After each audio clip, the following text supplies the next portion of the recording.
A quinta temporada do Expresso Futuro é sobre empreendedorismo de inovação. A gente vai falar com empreendedores do Brasil inteiro, inclusive de Araguari, a cidade onde eu nasci, no interior do Brasil, para entender os caminhos do empreendedorismo inovador brasileiro. Eu acredito que só o empreendedorismo vai salvar o nosso país. Tem tanta oportunidade, tem tanta coisa legal para a gente conseguir fazer ainda no Brasil, impactar, né, cara? Tanto mercado a ser explorado.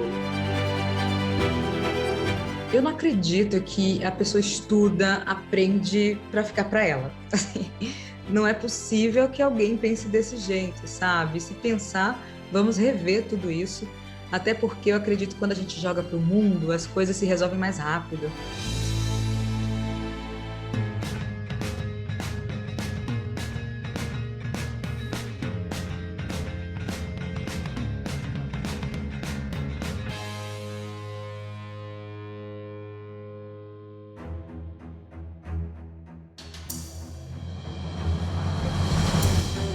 Um dos principais desafios que a gente tem no Brasil é a gente ser mais criativo e inovador, ou seja, a gente participar da economia do conhecimento, transformar o que tem dentro da nossa cabeça em produtos, serviços e valor econômico.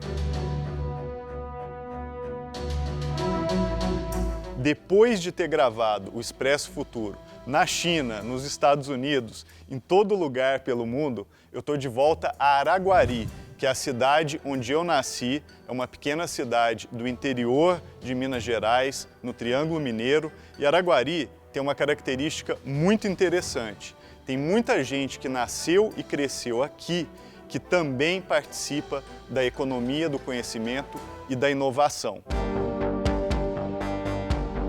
É o caso do Gustavo Caetano, fundador da Sambatec, que já foi até chamado de um Mark Zuckerberg brasileiro, o Manuel Lemos, fundador do fundo de investimento Redpoint Ventures, que investe em tecnologia, a Mariana Caetano, que hoje investe em inovação no agronegócio, ou o Gustavo Debes, que fundou a Zup, empresa que foi comprada pelo Itaú por 525 milhões de reais, ou ainda o Túlio Ked, que é fundador da Raccoon, que só no ano passado mediou mais de R$ 1 bilhão em anúncios para o Google. Ou seja, Araguari tem um pé muito forte na questão da inovação. Como dizia Leon Tolstói, fale da sua aldeia que você estará falando do mundo. A gente entender a dinâmica que permitiu a uma cidade pequena como Araguari gerar tantos empreendedores de inovação pode dar pistas importantes do caminho que o Brasil pode seguir para trilhar na mesma direção.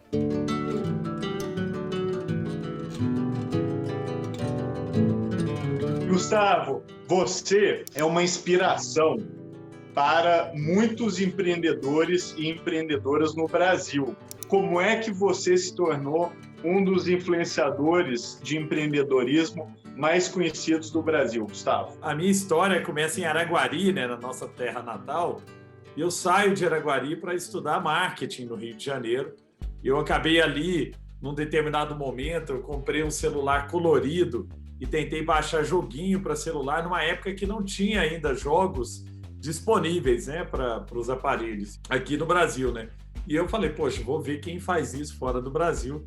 Achei uma empresa na Inglaterra, mandei e-mail para eles, dizendo que eu queria trazê-los para cá, para representá-los aqui, porque eu via que existia uma demanda, né? Já que eu tinha aquele problema, mais gente também deveria ter o mesmo problema. E foi legal, viu, Ronaldo? Porque eu não queria ser um empreendedor. E o empreendedorismo meio que aconteceu sem eu nem saber. Eu acho que isso foi muito o impacto que eu tive também e que eu resolvi virar quase que um evangelista, né, naquele momento do empreendedorismo, das startups. Como chamava essa sua primeira empresa? A primeira era Samba Mobile, e aí depois ela se transformou, né? Depois a gente recebeu investimento de fundos e tudo mais, virou Sambatec.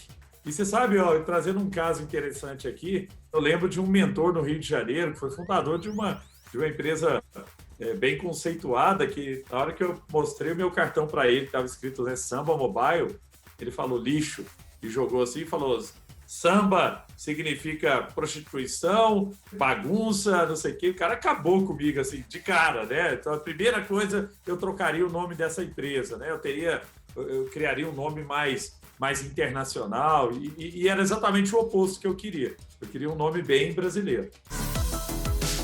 Quando é que você percebeu que a Sambatec estava dando certo, né? Do meu lado, né, uma das coisas que me impactou muito foi a história do meu avô, porque meu avô foi um grande industrial. Um dia alguém chegou para o meu avô, né? Na época a indústria do vovô fazia cortiça para isolamento térmico, né? Então, câmera frigorífica usava cortiça. E alguém chega para o meu avô e fala: doutor Adriano, ó, tá chegando uma tecnologia nova aí. E o vovô esfarelava aquilo, falou: isso é porcaria. Nunca que isso aqui vai substituir a cortiça. E era o isopor. O isopor destruiu o negócio do meu avô. Então, isso ficou uma lição. Eu sempre tive quase que uma paranoia com a transformação. Se pegar a história da samba, que começa em 2004, a gente vai se transformando de tempos em tempos. Se você me perguntar quando é que eu percebi que a samba estava dando certo, eu te digo que muito recentemente. Na nossa história, muito mais erro do que acerto. Mas os erros nos trouxeram grandes aprendizados que agora, só por agora, eu digo nos últimos 2 anos, que a gente tem acertado a mão e tido crescimento com sustentabilidade. Assim. Por que você acha que Araguari foi um celeiro de tantos empreendedores de inovação? Você que conhece muito do Vale do Silício, uma das coisas que a gente vê muito, né, nas histórias do Vale, você que acompanha de perto, e a mesma coisa da China também, é que histórias de sucesso elas acabam contagiando outras pessoas, né? Mas você precisa ter algumas pessoas que fazem essas histórias, mas que compartilham o sucesso, não é aquela pessoa que tem o sucesso só para ela. E nós tivemos a sorte em Araguari de ter algumas pessoas com esse perfil. Uma é você mesmo, né? Que é uma grande inspiração, porque saiu também de Araguari, mas nunca deixou lá, né? O seu coração sempre esteve lá e ajudando as pessoas e unindo, né? Trazendo conhecimento para todos ali. E o outro é o Manuel Lemos, que por um acaso é seu primo, que nos trouxe muito o lado da tecnologia. E a sorte é que o Manuel foi para Campinas, né, estudar na Unicamp, e ele voltava e nas férias dele ele dava aula de internet, ele ensinava como utilizar a internet numa época que era ainda BBS, e eu e meu pai fomos os primeiros alunos. Então eu aprendi ali, eu tinha apostila, todo esse negócio básico ali da internet, mas que me impactou muito.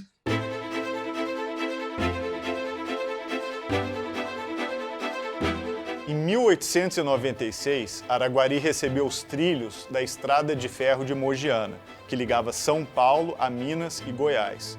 Esse tipo de infraestrutura, óbvio que promove o desenvolvimento da cidade.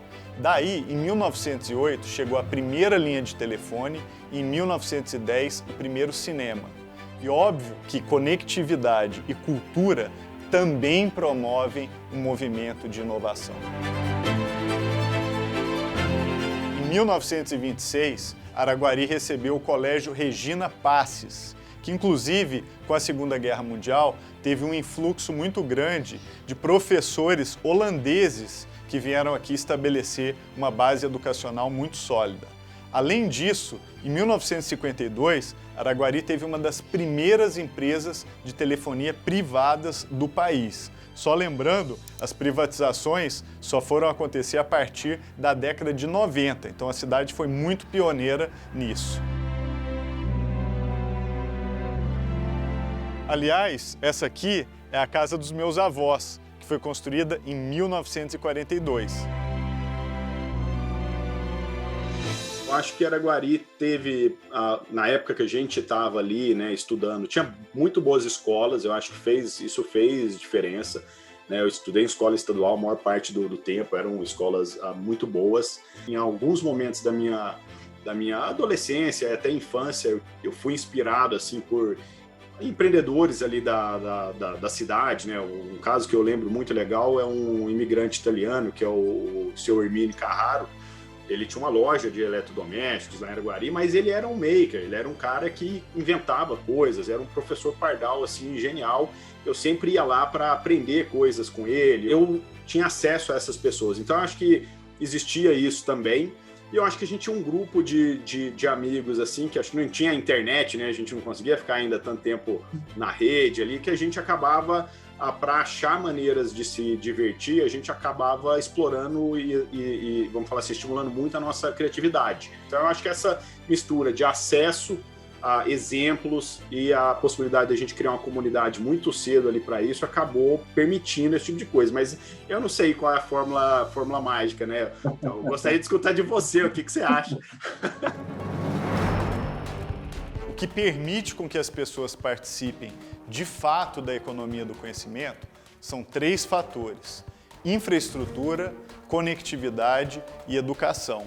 E é o fato de que Araguari, ao longo da sua história, reuniu muitas vezes esses 3 fatores que permitiu criar um cenário de empreendedorismo inovador entre as pessoas aqui da cidade.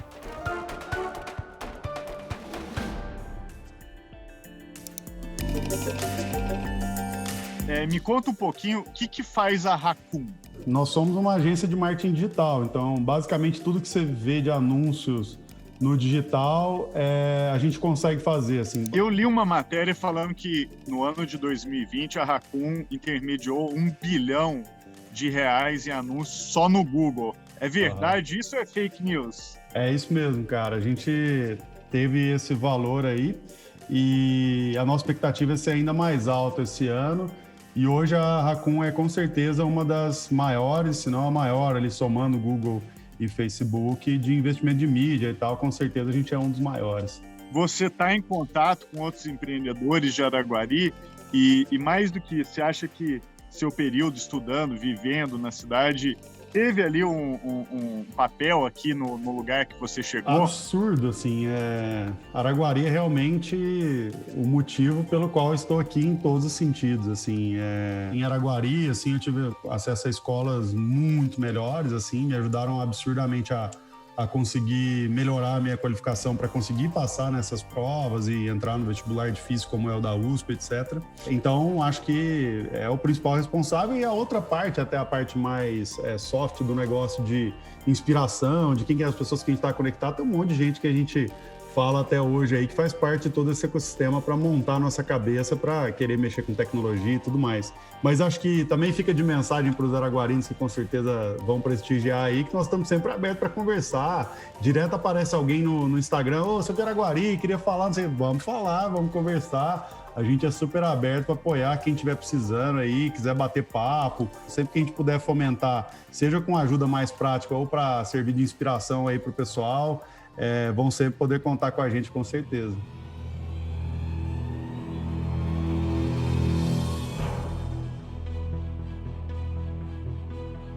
Processos de inovação são sempre cumulativos. Quando você mistura infraestrutura com conectividade e educação, você vai levando a coisas cada vez maiores. É o caso, por exemplo, aqui do Observatório Espacial que Araguari chegou a construir no final da década de 70. Esse observatório que a gente está aqui vendo, hoje está desativado, mas ele foi inaugurado em 1978, levou à criação de uma sociedade amadora de astronomia na cidade e mesmo hoje, em 2021, a chama dele continua acesa, tanto que os alunos da cidade de Araguari ganharam 7 medalhas neste ano na Olimpíada Nacional de Astronomia e Astronáutica.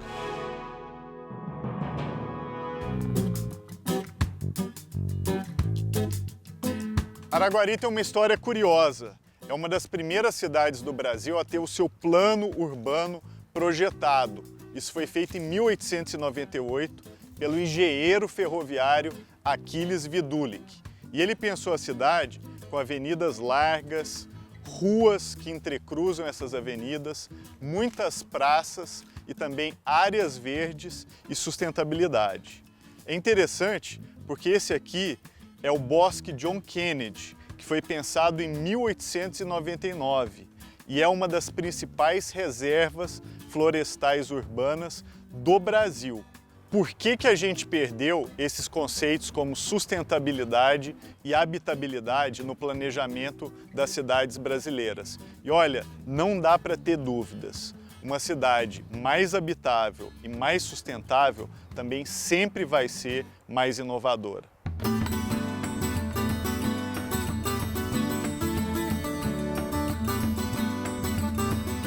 Quem nasceu em Araguari meio que pode falar que nasceu embaixo de um pé de café, ou ia final de semana na fazenda do avô, né? A gente tem essa história aí, essa ligação com campo, com terra. Eu estava vivendo agricultura, né, no dia a dia durante quase 15 anos e comecei a ficar muito frustrada.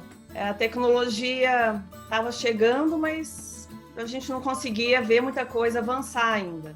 E aí, ano passado, ano de pandemia, aquela reflexão, né, de vida, e achei que eu poderia somar mais junto a outros empreendedores e começar a ajudar a traduzir o mundo da Faria Lima e tecnologia para o campo, que é onde eu via que tinha muitos gargalos ainda, né? Às vezes, os produtos chegavam no campo, mas eles ainda estavam com viés como se o usuário fosse uma pessoa da cidade.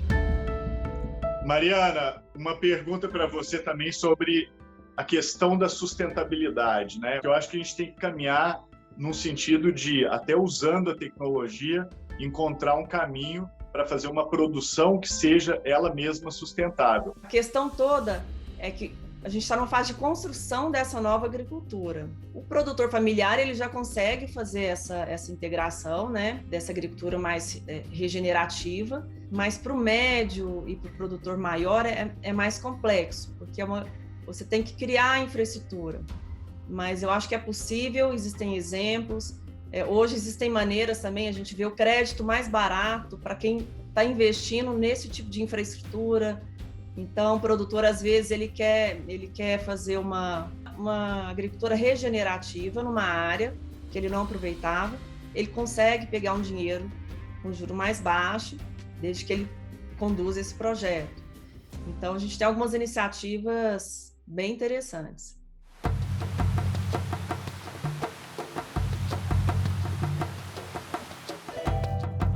Muitos empreendedores aqui de Araguari gostam de dizer que o sucesso deles é devido ao fato deles terem bebido a água potável aqui dessa piscininha do Pica-Pau Country Club, que é o clube da cidade.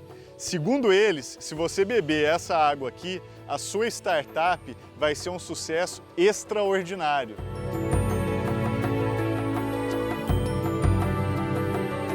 Eu tenho uma outra teoria de por que Araguari produziu tanta gente inovadora. E a razão disso não tem nada a ver com a água do Pica-Pau. A verdade é que a cidade de Araguari foi uma das primeiras no Brasil a ter um sistema de TV a cabo. A cidade foi escolhida para ser um experimento.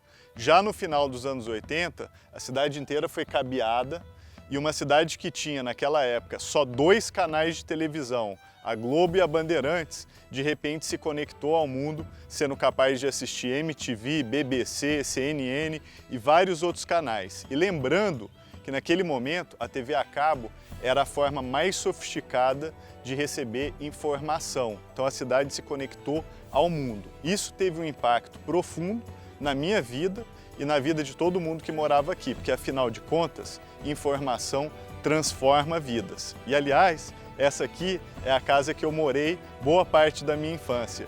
E ali tem uma casa que é mal assombrada. Fique esperto, é perigosa, hein? Lembro que ali em 95, 96, se eu não me engano, meu pai fez um consórcio de computador e assim, o computador já veio com internet. Eu lembro que antes disso, na década de 90, eu era muito novo, eu tinha 4 anos, mas eu lembro do meu avô mostrando que tinha TV a cabo e pegava, sei lá, um canal internacional, assim. Eu falei, cara, mas como assim? Eu consigo ver um canal mexicano, alguma coisa do tipo, futebol no México, que loucura. Então, eu falo que, assim, a história da ZUP começa da minha parte, né? Que eu já falei isso pro Gucci, pro Gustavo Caetano, que eu assisti uma palestra dele, cara, sei lá, uns 20 anos atrás, sobre empreendedorismo, que ele deu na faculdade. foi quase que uma faísca, assim, na minha cabeça de, cara, que foda, assim, né? Então, um cara que é ali da minha cidade, que começou uma empresa, e assim, por que eu não posso fazer também, né? Uma coisa que eu admiro muito na ZUP é como vocês abraçaram o open source, né? Modelo de desenvolvimento de software aberto. A gente acredita muito que o open source é quase como uma cultura, como algo que você vai contribuir para a comunidade vai contribuir para você, e que a gente não tem cultura aqui no Brasil, né? Sim, você tem pouquíssimas empresas que adotam esse modelo open source. A gente tem visto o quanto que realmente, assim, né, se acreditar nesse poder da comunidade para ajudar a co-criar o seu produto, a co-criar e evoluir sua estratégia, é algo muito poderoso, assim, que a gente quer ajudar a desbravar mais esse mercado aqui no Brasil. Quando aconteceu o planejamento urbano da cidade de Araguari, a cidade foi basicamente dividida em dois. As pessoas mais ricas e brancas ficaram do lado da igreja matriz da cidade. Desse outro lado ficou a Capelinha do Rosário, hoje Igreja do Rosário, que era destinada às pessoas pretas. E a Igreja do Rosário se transformou no lugar mais interessante da cidade de Araguari no século XIX. Era aqui que vinham, por exemplo, os comerciantes, na época chamados de cometas, né? Os mascates, que traziam suas mercadorias como linho, seda, água de cheiro, para vender aqui em frente a essa praça. E isso fazia com que aqui fosse o lugar cosmopolita da cidade. Aqui era o lugar onde a informação circulava, onde as pessoas se encontravam, onde os negócios aconteciam. O racismo estrutural que ainda existe no Brasil limitou a existência de empreendedores negros de tecnologia em Araguari, como limita em vários outros lugares. Esse é um problema que se projeta até hoje e contra o qual a gente precisa muito lutar. Eu acho que a base de tudo é educação e acesso a conhecimento. Assim, eu acho que sempre que você pensa em o que o empreendedor faz? Ele resolve problemas. E ele resolve problema com o quê? Com conhecimento, com jeitos novos de pensar e de agir, com novas tecnologias. Então, isso é muito, muito importante. Por exemplo, hoje a gente vê o Brasil vivendo um gap, né, gigante de profissionais de tecnologia. A gente tem um grande problema nas mãos, que é a gente não está conseguindo formar profissionais de tecnologia suficiente para trabalhar no mundo que está virando digital em todos os setores. Acho que a segunda coisa é criar o estímulo para que as pessoas possam explorar esses canais. Quando eu fundei minha primeira startup em 98, ali não existia ecossistema, não tinha onde buscar capital, não tinha onde buscar sequer quais eram as maneiras de se fazer aquilo. Então, acho que a gente precisa criar esses building blocks do ecossistema para que possa existir capital, conhecimento, suporte para isso. Então, todo lugar que tem muito empreendedorismo funcionando, existe um ecossistema de suporte que acaba sendo a condição para que aquilo aconteça. Você vê isso no Vale do Silício, você vê isso em Israel, você vê isso em vários lugares, e a gente está vendo isso acontecer no Brasil em vários lugares, mas poderia estar acontecendo em todos os lugares. Acho que essa é um ponto para a gente pensar. Acho que uma coisa que seria muito interessante é a gente falar mais disso. A maior parte das pessoas não tem noção do que está acontecendo, não tem noção de que existem milhares de startups sendo criadas, que existem bilhões de dólares sendo investidos nessas startups, que essas empresas que estão sendo criadas agora vão ser as maiores empresas do Brasil daqui 20 a 10 anos. Né? Então, e que é possível, sim, construir esse tipo de história aqui no Brasil. Só para a gente ter uma ideia do quanto o Brasil é carente de inovação, 7 de cada 10 empregos no país trabalham em áreas de baixa tecnologia. Só 0,2% das pessoas no Brasil trabalham em segmentos de alta tecnologia. Isso é muito duro, porque quanto mais tecnologia tem envolvida no seu trabalho, maior é a multiplicação dos seus rendimentos. Então, nesse sentido, quem trabalha no segmento de alta tecnologia tende a ganhar até 300% a mais do que a base salarial do país. E todo o segmento, né, dos 30%, estão numa categoria média, né, de tecnologia, o que não é suficiente para a gente dar saltos tecnológicos. Esse estudo foi feito pelo Nelson Marconi, que é professor da Fundação Getúlio Vargas, e mostra o quanto a gente ainda tem de trabalho para melhorar a questão do empreendedorismo de inovação no país. Se você quer crescer, né, no mercado, por exemplo, você está numa cidade às vezes menor, está na cidade do interior e quer desenvolver essa região, torça e faça o máximo para que outros se desenvolvam também. Porque senão você não tem nem mão de obra. E aí, ao invés das pessoas irem embora, você começa a trazer gente para aquela cidade. Pô, qualidade de vida boa, tem lugares legais para fazer uma carreira, que é muito parecido com o que a gente vive aqui no São Pedro Vale, né? Que aqui em Belo Horizonte a gente criou o nosso vale aqui. E uma das coisas que eu vejo muito aqui, que tem a ver com a nossa cultura em Araguari, é o compartilhamento, né? É abrir as portas. Então, para todas as pessoas que te pediram ajuda, todas elas você acolheu, você ajudou, você conectou, né? Em todos os momentos. A mesma coisa o Manuel, a mesma coisa eu, os outros, Marco Túlio, o Gustavo Debes, a Mariana, vários ali que estão em setores até, às vezes, distintos, mas sempre um ajudando o outro. Eu acho que isso é importantíssimo também, para que você possa levar, né, o sucesso para uma comunidade, como acontece em Araguari.